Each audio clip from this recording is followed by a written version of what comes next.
എനിക്ക് ഏറ്റവും മടിയുള്ള കാര്യമാണ് ഈ അടുക്കളയിൽ കയറി കുക്ക് ചെയ്യാന്നുള്ളത്. നമ്മുടെ അമ്മമാരെയൊക്കെ സമ്മതിക്കണമല്ലേ, ഒരു മടിയും കൂടാതെ എന്തോരം പണിയാണ് അവർ ഒറ്റയ്ക്ക് ചെയ്യുന്നേ. ഇങ്ങനെയൊക്കെ ചിന്തിക്കുമെങ്കിലും മമ്മിയുടെ നിഴലുവെട്ടം കണ്ടിട്ടുണ്ടെങ്കിൽ പിന്നെ വല്ലാത്തൊരു ക്ഷീണ, ഒന്നിനും അങ്ങോട്ട് കഴിയൂല. പണ്ടൊക്കെ ഭൂലോകം അടിച്ചായതുകൊണ്ട് അടുക്കളയുടെ പരിസരത്തോട്ട് ചെന്നിട്ടുമില്ല.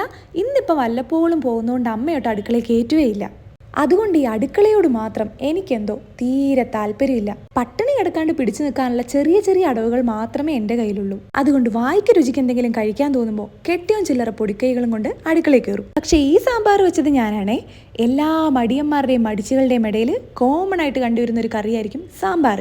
അതാകുമ്പോൾ പിന്നെ 2-3 ദിവസത്തേക്ക് കറി വേണ്ട. രാവിലെ ദോശയാണെങ്കിലും ഉച്ചയ്ക്ക് ചോറാണെങ്കിലും നമുക്ക് സാമ്പാർ കൂട്ടി അങ്ങ് അഡ്ജസ്റ്റ് ചെയ്യാം. വീട്ടിലാണെങ്കിൽ അമ്മ 2 ദിവസം അടുപ്പിച്ച് ദോശ ഉണ്ടാക്കിയ പെട്ടെന്നൊരു ചോദ്യമാണ്, എന്നും ദോശയേ ഉള്ളോ? പക്ഷെ എന്നോടിപ്പം അങ്ങനെ ആരും ചോദിക്കാറില്ല, കാരണം എന്നും ഇവിടെ ദോശയേ ഉള്ളൂ. അതുകൊണ്ട് ഫുഡ് അടിപൊളിയായിട്ടുണ്ടല്ലോ എന്നുള്ളൊരു അപ്രീസിയേഷൻ എൻ്റെ കരിയറിൽ ഞാൻ എക്സ്പെക്ട് ചെയ്യുന്നില്ല. എന്നും ഇതുപോലെ തലയാട്ടി നല്ലയാന്നങ്ങ് പറഞ്ഞേക്കും.